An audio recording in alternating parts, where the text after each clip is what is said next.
वकील साहब हैं? हाँ, अंदर ही है सर। कैसी हो तुम? Good morning sir. नमस्कार वकील साहब। अरे नमस्कार सर। ओहो, क्या भाई, ऐसा लगता है कि मेरे केस की फुल स्टडी चल रही है। आपके केस में देखने के लिए कुछ बचा ही नहीं है। आपका केस क्लोज हो गया इसलिए बंद कर दिया। वो सब छोड़िए वकील साहब, आपने हमारे पिछले 12 केस एकदम आराम से जीते। ये 13वां है और ये नंबर खतरनाक होता है, इसीलिए मुझे टेंशन है। अरे क्या सर, आप भी पुराने लोगों की तरह बात कर रहे हैं। आप बस देखिए, बड़े बड़े अक्षरों में न्यूज आएगी कि किस तरह मैंने केस को चुटकियों में सॉल्व कर दिया। आप बस आराम से बैठिए और देखिए, टेंशन लेने की कोई जरूरत नहीं। अब ये केस जल्द से जल्द खत्म हो जाए, इसके लिए मैं देवी माता से प्रार्थना करता हूँ और उसके बाद मैं जल्द से जल्द एमएलए बन जाऊं, ताकि मेरा सरकारी बिल्डिंग पर जो कब्जा करने का सपना है उस पर कोई पानी ना फेर सके। अरे आप टेंशन मत लीजिए, चाहे कुछ भी हो जाए मैं आपको विधानसभा तक पहुंचा कर रहूंगा। आप बस रिलैक्स रहिए, ये मेरी गारंटी है। आप प्रेशर मत लीजिए। आपकी बात सुनकर मुझे ऐसा लग रहा है कि मैं एमएलए बन गया हूँ। हाथ दो, हाथ दो, अपना हाथ दो। वकील साहब, इसी खुशी में मैं आपको एक और केस देना चाहता हूँ, प्लीज मेरा हाथ मत छोड़ना। आप मुझे बिजनेस दे रहे हैं तो मना करने का सवाल ही नहीं उठता। काम बताइए। वकील साहब, इस केस को एक बिजनेस की तरह ही समझना है आपको। ये मेरी पर्सनल बात है। मैंने अपनी बहन को मना किया, फिर भी उसने प्यार के चक्कर में पड़कर शादी कर ली और 1 साल होने के बाद ही कह रही है कि मुझे वो पति नहीं चाहिए। वकील साहब, मेरी बहन अपनी जिंदगी से बहुत दुखी है। उसे लगता है कि वो एक कैदी का जीवन जी रही है। अब आप कुछ भी करके उसके पति से उसे छुटकारा दिलाइए। डिवोर्स? सॉरी अध्यक्ष जी, मैं डिवोर्स के केसेस नहीं लड़ता। ऐसा मत बोलिए वकील साहब, हम दोनों भाई बहन एक ही माँ के पेट से जन्मे हैं और मैं अपनी बहन से बहुत प्यार करता हूँ। अब अगर वो घर वापस आना चाहती है तो भला मैं कैसे मना कर दूं? मैं ये नहीं कह रहा हूँ कि आप अपनी बहन का डिवोर्स मत कराइए, मैं ये कह रहा हूँ कि ये मैं नहीं कर सकता। अब भगवान के लिए ऐसा मत बोलिए, आप कुछ भी करके ये केस ले लीजिए प्लीज। नहीं अध्यक्ष जी, डिवोर्स के केसेस के लिए मुझे फोर्स मत कीजिए। अब वकील साहब, एक बार आप इस पे विचार तो कीजिए। अध्यक्ष जी, मुझे अभी बहुत काम है, मैं आपको बाद में कोर्ट में मिलता हूँ। मिलता हूँ मैडम जी, फिर आऊंगा। Okay sir. क्या सर, हमारे करता धरता परेशान लग रहे हैं। रातों रात नदी का डैम टूट गया है, ऐसी खबर आई है क्या? ऐसा कुछ नहीं है। इनके घर की नदी जो आगे निकल गई है वो अब वापस आना चाहती है। मतलब इनकी बहन को अब डिवोर्स चाहिए। मैंने केस लेने से मना कर दिया, इसीलिए बुरा मान के चले गए। ये क्या किया सर? रेगुलर क्लाइंट है, आपको केस लेना चाहिए था। देखो, इतने सालों से मैं लॉ प्रैक्टिस कर रहा हूँ, लेकिन डिवोर्स केस की प्रैक्टिस मुझे अब तक नहीं है। ये तो तुम्हें पता ही है। पता है सर, आप तलाक के केसेस नहीं लेते हैं, लेकिन क्यों नहीं लेते हैं ये नहीं पता। मेरी फैमिली को फैमिली कोर्ट बिल्कुल पसंद नहीं है।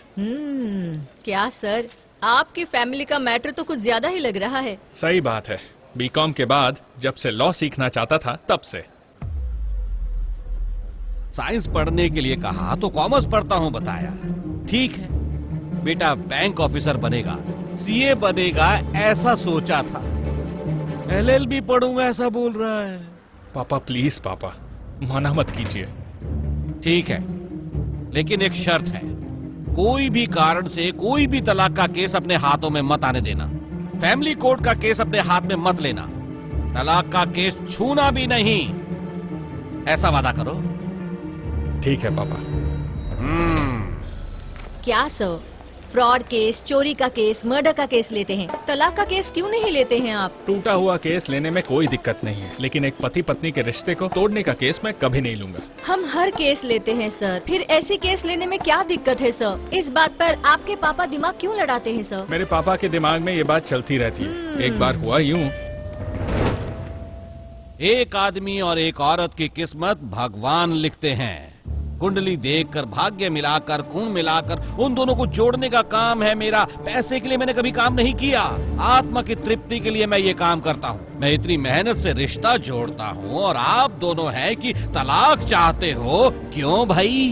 अरे महाराज, ये तो मेरी बात ही नहीं सुनती है। हाँ, तो ये भी मेरी बात कहाँ सुनते हैं? आप दोनों एक दूसरे की बात नहीं सुनते हो, ये समस्या नहीं है। छोटे मोटे केस के लिए तुम्हारे दिमाग में एक वकील घुस गया है ना, ये समस्या है।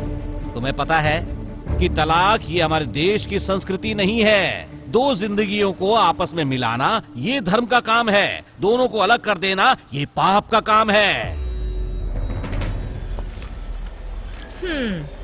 अच्छा, तो उन्हें लगता है कि वो जो रिश्ते बना रहे हैं कहीं आप ना तोड़ दें। तोड़ने जोड़ने के लिए जिंदगी मैच नहीं है। एक पति पत्नी के रिश्ते में प्यार सबसे ज्यादा जरूरी है। आपका कहना सही है सर, लेकिन आप एक वकील हैं। केस सॉल्व करना तो हमारा काम ही है ना। जीतने हारने में तो मेरे पापा का मैच ही सही है। वो इसलिए क्योंकि दूसरे केस में कोई हारता है तो कोई जीतता है, लेकिन डिवोर्स केस में दोनों ही हारते हैं और उन्हें ये नहीं पता होता।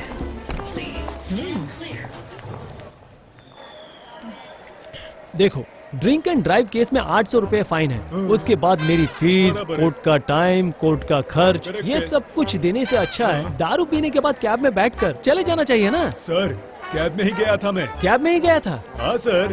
तो ये केस तुम पर कैसे लगा? सर, कैब ड्राइवर मैं ही हूँ सर। ठीक है, मेरी फीस दो। सर, ठीक है सर। ए, चाय का पैसा तो दे के जा। सर, चाय पी के निकल जाओ आप। अरे सुन, खाते में लिख लेना। मुझे पता था। आज तक मुझे किसी केस में डर नहीं लगा, लेकिन इस केस में मुझे डर लग रहा है वकील साहब। आज केस की फाइनल हियरिंग है।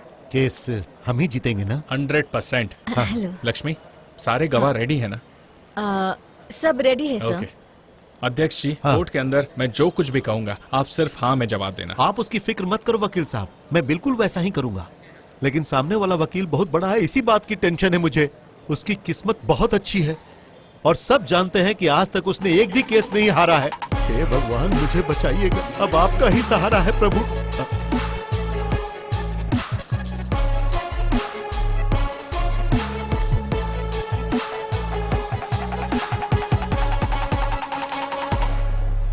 नमस्कार वकील साहब। हेलो। Good morning sir.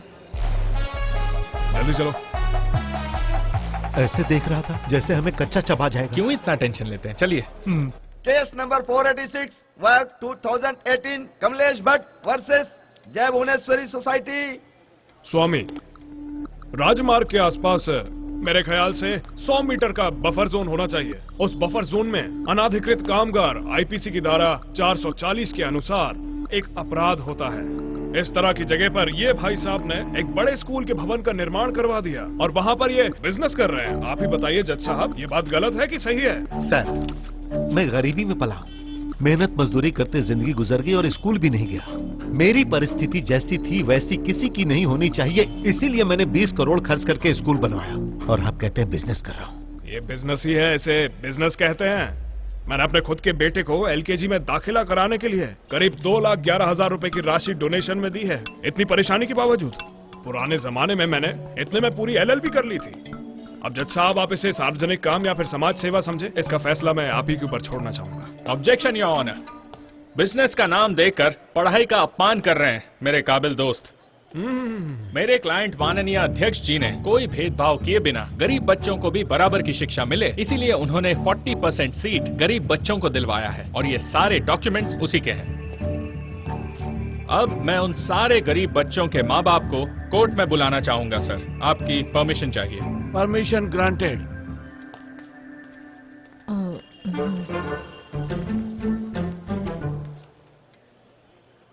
बोलिए सर, आपने कितने लाख फीस में दिए हैं? 1 रुपया भी नहीं दिए सर। ये तो हमारे लिए देवता क्या है। शानदार एक्टिंग कर रहा है। हाँ सर, ये सही कह रहे हैं। हम लोग इन्हीं की वजह से तो आज जिंदा है। जज साहब, इनके जितने भी लोग यहाँ पे गवाही देने के लिए आए थे, ये सब 1 नंबर के झूठे हैं।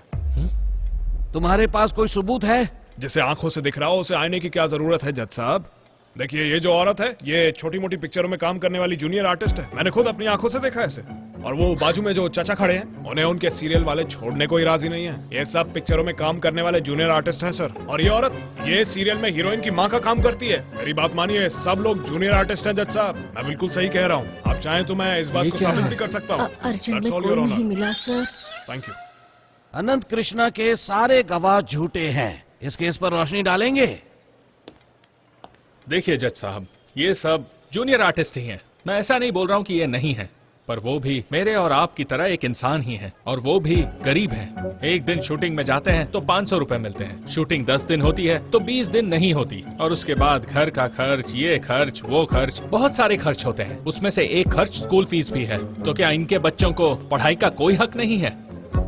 और ऐसे ही लोगों की मदद कर रहे हैं हमारे अध्यक्ष साहब। हाँ साहब। ज्यादा ओवर एक्टिंग मत करो। ये सब झूठे गवाह कैसे हो सकते हैं? जज साहब, अनंत कृष्णा को मूवी का डायरेक्टर होना चाहिए, गलती से वकील बन गए हैं ये। अब तक सीडीआई की इन्वेस्टिगेशन से पता चला है कि इनके करीब 193 कॉलेज बन चुके हैं, और उनमें से करीब 300 कॉलेज ऐसे हैं जिसके लिए बिल्डर ने अधिकारियों को घूस दे देकर सरकार की नाक में दम कर रखा है। उन सारे कॉलेजेस में से कौन सा कॉलेज गलत है और कौन सा सही है, इस बात के लिए सरकार ने पूरी खोजबीन शुरू कर दी है। प्रूफ के तौर पर जज साहब, मैं ये पेन ड्राइव लेकर आया हूँ, लगाओ जरा, लेकर के दिखाओ।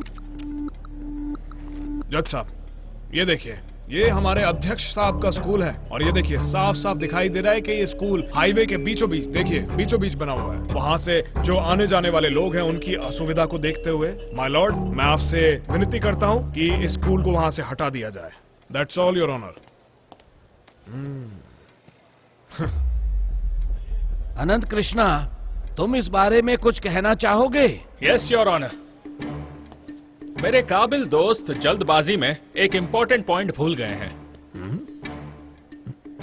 योर ऑनर, पी मतलब प्रोविजनल, मतलब तत्कालिक। अगर आप ध्यान से नक्शे में इस जगह को देखें तो समतल जमीन में और आजू बाजू के गांव के हिसाब से पुराने नक्शे में बीच का महामार्ग था ही नहीं। आजू बाजू के गांव के हित के लिए राजमार्ग अगर बनाना है तो बनाना चाहिए, क्योंकि ये सब सोच समझ के बनाया गया है, गांव के हित के लिए। पहले इस इलाके में पानी की बहुत समस्या थी, और इसलिए यहाँ पर हाईवे की कोई जरूरत नहीं थी। मेरे क्लाइंट माननीय अध्यक्ष जी ने कानूनी तौर पर पूरे पैसे देकर ये जमीन खरीदी है और सारे अप्रूवल्स के साथ ये स्कूल बनाया है। और उससे भी ज्यादा इन गरीब बच्चों को शिक्षा की बहुत जरूरत है, और इसलिए इस स्कूल को लीगल तौर पर प्रमाण दिया जाए। मेरी आपसे यही प्रार्थना है। Thank you your honour.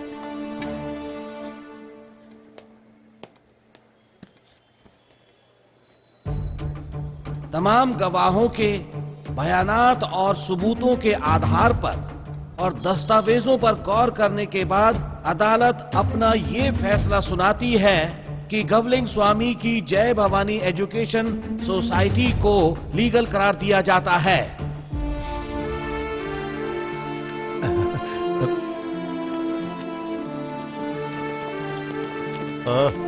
क्या बात है वकील, तुम तो मेरी नजरों में हीरो हो गए। मैडम जी, चलता हूँ। बहुत बढ़िया। अच्छा किया उन्होंने।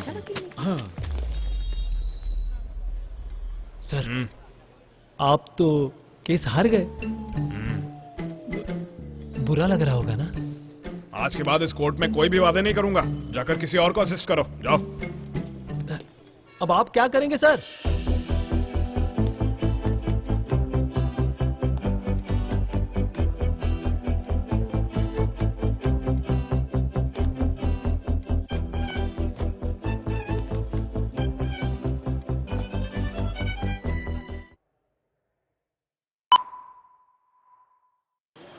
वकील साहब, मैं ये सोचकर बहुत डर रहा था कि शायद मैं ये केस हार जाऊंगा, लेकिन आपने सब कुछ मैनेज करके मुझे जिता दिया। अब मुझे एमएलए की टिकट जरूर मिल जाएगी। अच्छी बात है। वकील साहब, मैं तुम्हें कुछ ना कुछ देना चाहता हूँ। क्या चाहिए बताओ? मुझे कुछ नहीं चाहिए अध्यक्ष जी। हमने कोर्ट में बहुत सारे झूठे गवाह पेश किए। गवाह झूठे थे, पर बात झूठी नहीं थी। आप जहाँ स्कूल बना रहे हैं वहाँ बहुत गरीब लोग रहते हैं। उन गरीब बच्चों को फ्री में पढ़ाइए, मुझे यही चाहिए। अरे उस एरिया का ही नहीं, अगल बगल के सारे बच्चों को मैं फ्री में पढ़ाऊंगा। सर, कम से कम 300 बच्चे हैं, हमें घाटा होगा। वो घाटा नहीं है, मुनाफा है। बैंक में पैसे जाए या ना जाए, लेकिन मेरा वोट बैंक बढ़ता ही रहे। पॉलिटिकल करियर में आगे बढ़ने के लिए यह सबसे अच्छा आइडिया है। वकील साहब, तुमने जैसा बोला है ना, मैं यहाँ के सारे बच्चों को फ्री में पढ़ाऊंगा। लेकिन मैं तुम्हें भी कुछ देना चाहता हूँ। बताओ तुम्हें क्या चाहिए? मुझे कुछ नहीं चाहिए सर, सच में। मैं जानता था तुम नहीं मानोगे, लेकिन मैं तुम्हें नहीं छोड़ूंगा, क्योंकि तुम मेरे दिल में हो। कहाँ हो? दिल में। अब जल्द से जल्द दूसरे वकील को पकड़कर अपनी बहन का तलाक करवा दूंगा। हाँ हाँ ठीक है, करवा लीजिए। वकील साहब, तलाक हो जाने के बाद मैं अपनी बहन की शादी तुमसे ही करवाऊंगा। अगर तुम साथ में रहोगे तो मैं एमएलए क्या, सीएम भी बन जाऊंगा। हाँ? वकील साहब, उस लड़के ने मेरी बहन को सिर्फ मंगलसूत्र पहनाया है। उन दोनों के बीच कोई संबंध नहीं है, बाल बच्चे भी नहीं है। तुम उसके बारे में कोई टेंशन नहीं लेना, मैं हूं ना, मैं सब देख लूंगा। अब वकील साहब मैं तुमसे बात कर रहा हूं और तुम मेरी बात पर ध्यान ही नहीं दे रहे। अध्यक्ष जी, मुझे मंजूर है, आप जल्द से जल्द डिवोर्स करवाइए। मुझे एक जरूरी काम है, मैं चलता हूँ, बाय। चलो।